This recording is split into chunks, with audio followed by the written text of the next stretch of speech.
Buenas tardes, profesores y compañeros. El día de hoy les vamos a hablar acerca de un análisis de un caso clínico. Nuestro grupo está conformado por Nicola Acuña, Pamela Calderón, Jimena Rodríguez, Maricruz Vargas y mi persona, Yerleni Fonseca. Con respecto a la anamnesis, tenemos que en nuestro caso se presenta una paciente femenina de 6 años proveniente de Atenas. Se encontraba sana hasta que 12 días antes de su hospitalización se le retiró una garrapata del muslo. 10 días después, luego del retiro de la garrapata, empezó a presentar síntomas como fiebre leve, malestar general y dolor abdominal. A la paciente se le realizó una evaluación pediátrica presentando un exantema macular rosado que inició en el tronco y llegó a diseminar a las exteriores e inferiores, dando como resultado un diagnóstico de exantema viral. Con respecto a la atención en el centro médico, un día antes de su hospitalización, la paciente presentó síntomas como petequias, vómitos, diarrea, mialgias y fiebre alta. El día de su hospitalización, la paciente fue llevada a urgencias por letargia y confusión. La paciente le realizaron un examen físico donde se presentaron petequias difusas con edema facial de manos y pies, extremidades frías con pulsos débiles y hepatomegalia. Procesamiento de la muestra de laboratorio de bacteriología. A partir de la sintomatología del paciente y antecedentes, podemos determinar cuál es la muestra ideal para poder efectuar un diagnóstico. Para la toma de muestra sanguínea y a partir de esta extraer el suero, se va a realizar por medio de una venopunción, en la cual se van a tener todas las medidas sépticas. Se va a recolectar en tubos de sangre con ETA y citrato. La cantidad a recolectar debe ser de 5 a 10 mililitros de sangre. Es importante tener en cuenta el transporte y el acondicionamiento que debe tener dicha muestra, la cual se debe procesar en menos de 24 horas y debe estar almacenada de 2 a 8 grados Celsius. Para la toma de líquido cefalorraquídeo se va a realizar por medio de una punción lumbar. Esta muestra se va a recolectar en tubos estériles. Si es posible, 4 tubos, donde el tercer y cuarto tubo va a ser destinado para bacteriología. En cuanto al transporte y almacenamiento de dicha muestra, como lo mencionamos anteriormente, se va a realizar por medio de tubos estériles, donde se debe procesar en menos de 24 horas y esta va a estar almacenada de 2 a 8 grados Celsius.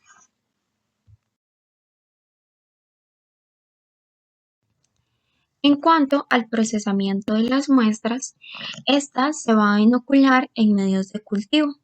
Estos van a ser determinados de acuerdo a la sospecha del patógeno causal de la enfermedad. En este caso, se van a utilizar los medios de cultivo líquidos celulares, como por ejemplo el MEM y el DIMENT, los cuales son suplementados con suero fetal bovino. Las muestras, como por ejemplo sangre o las muestras obtenidas a partir de biopsia, se van a centrifugar y de esta forma se va a permitir la concentración de bacterias. El sedimento se va a resuspender en un pequeño volumen del medio y seguidamente se va a inocular en los cultivos celulares. Como parte de la identificación del patógeno, tenemos la identificación microscópica, la cual se va a realizar a partir del cultivo. Las células infectadas son fijadas con metanol y posteriormente van a ser teñidas con tinción de Jiménez. Esta tinción es un método que utiliza fucsina carbólica con verde de malaquita como tinción de contraste. Por último, se procede a observar las células teñidas al microscopio óptico. Otro método, el cual es utilizado en los laboratorios para la detección de agentes patógenos bacterianos, es la reacción en cadena polimerasa. Esta es una técnica de biología molecular que es utilizada para amplificar segmentos específicos de ADN para la detección de bacterias presentes en las muestras. Esto va a proporcionar una prueba de diagnóstico rápida y confiable en la fase aguda de la infección. Se pueden utilizar muestras sanguíneas de tejido de piel. En el caso del líquido cefalorraquídeo, es utilizado si hay presencia de sintomatología neurológica por parte del paciente. Como parte del método, se procede a extraer el ADN de las muestras infectadas y se realiza la PCR específica para los genes. Como parte de los equipos tenemos el termociclador que va a realizar los ciclos de temperatura de la PCR, la electroforesis en la garosa que esta va a visualizar los productos amplificados y colorante de ADN como bromuro de vidrio para teñir el ADN en el gel de agarose. Por último, se va a utilizar el transiluminador ultravioleta para de esta forma visualizar los resultados en el gel. Con respecto a la inmunofluorescencia indirecta, esta es una técnica estándar de oro para confirmar diversas infecciones bacterianas. Esto se da mediante la detección de anticuerpos específicos contra las bacterias en el suero o plasma de los pacientes que van a estar infectados. Como parte del método, las células infectadas se van a incubar con anticuerpos específicos contra esa bacteria, seguidamente de un anticuerpo secundario conjugado con fluorocromo. En la parte de la visualización, se va a utilizar un microscopio de fluorescencia para detectar la presencia de las bacterias fluorescentes. Para la parte de resultados de laboratorio, todos están alterados y cabe recalcar que todos estos resultados alterados coinciden con otros casos que hemos visto de la fiebre manchada de las montañas rocosas. Hay una hiponatremia, el recuento plaquetario se encuentra muy disminuido, lo que me indica una trombocitopenia, el recuento de leucocitos está aumentado por la respuesta inmune que está generando el cuerpo, hay anemia, la proteína C reactiva está aumentada por la inflamación y las enzimas hepáticas se encuentran muy aumentadas, lo que me indica fallo hepático.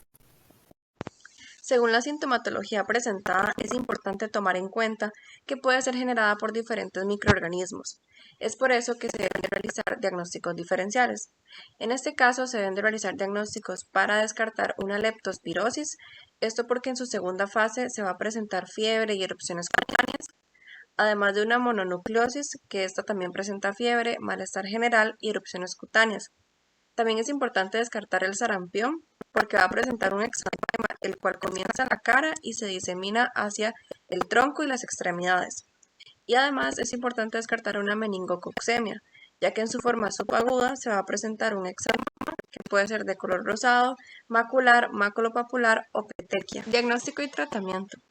Dada la sintomatología presentada y los antecedentes, que en este caso son de suma importancia para poder descartar otras enfermedades, como en este caso fue la picadura de la garrapata, es posible confirmar que la enfermedad fue causada por la bacteria Rickettsia rickettsii.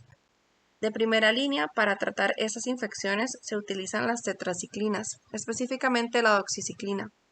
De no ser posible usar doxiciclina, la segunda línea que se utiliza es el cloranfenicol. Con respecto a las generalidades de esta bacteria, es importante resaltar que Rickettsia rickettsii es una bacteria intracelular causante de la enfermedad febril aguda llamada la fiebre manchada de las montañas rocosas. Esta va a ser transmitida por garrapatas. Es una de las infecciones más graves y comunes, principalmente en Estados Unidos, la cual sin un tratamiento rápido y oportuno tiene una tasa de mortalidad que alcanza entre un 20 y un 30%. Se cree que la transmisión ocurre muy rápidamente después de la picadura de una garrapata infectada, por una rápida entrada de la bacteria en las células endoteliales humanas. La infección de las células endoteliales provoca que haya una inflamación diseminada, una pérdida de la función de la barrera y además una alteración de la permeabilidad vascular en todo el cuerpo. Esta afección va a provocar fiebre, mialgias, síntomas del sistema nervioso central como dolor de cabeza y confusión, además de importantes manifestaciones clínicas. En cuanto al reporte del Ministerio de Salud y referencia a Inciensa, todas las notificaciones que se hagan al Ministerio de Salud se deben de hacer por medio de correo electrónico al área rectora a la que pertenezca cada paciente, según su lugar de residencia. Además, estos correos los vamos a encontrar en la página del Ministerio de Salud.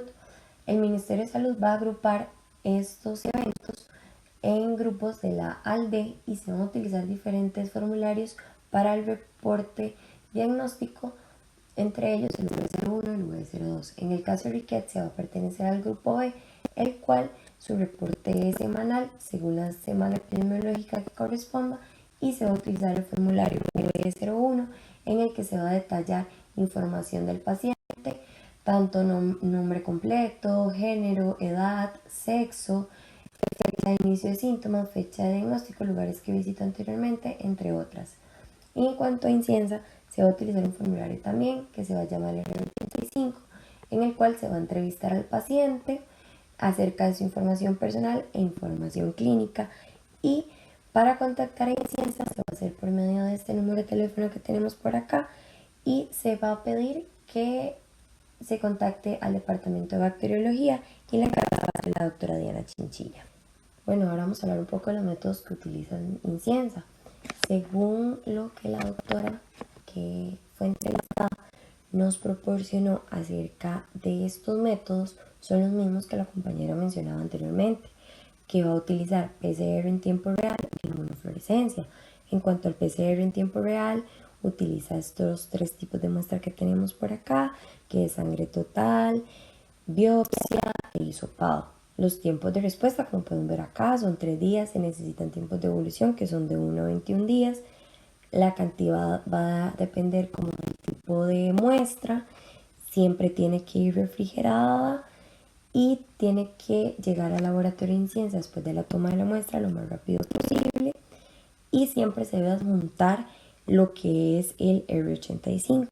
Bueno, ahora vamos a hablar un poco acerca de la inmunofluorescencia indirecta. Es el mismo principio que la compañera mencionaba anteriormente. Es para la detección de anticuerpos anti-rickettsia, grupo fiebres manchadas y grupo TIFI. El tiempo máximo de resultados de Inciensa son 10 días. Inciensa pide que tenga al menos 5 días de evolución el paciente. La muestra debe ser suero agudo y convaleciente.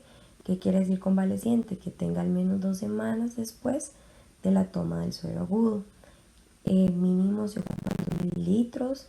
Esta muestra debe ser reenviada en refrigeración, más no congelada, y debe llegar a Inciensa en menos de 2 días después de tomar la muestra, y tiene que ser enviada en triple embalaje acompañada de la R85. Toda esta información fue suministrada gracias a la doctora Priscila Morales, especialista en bacteriología.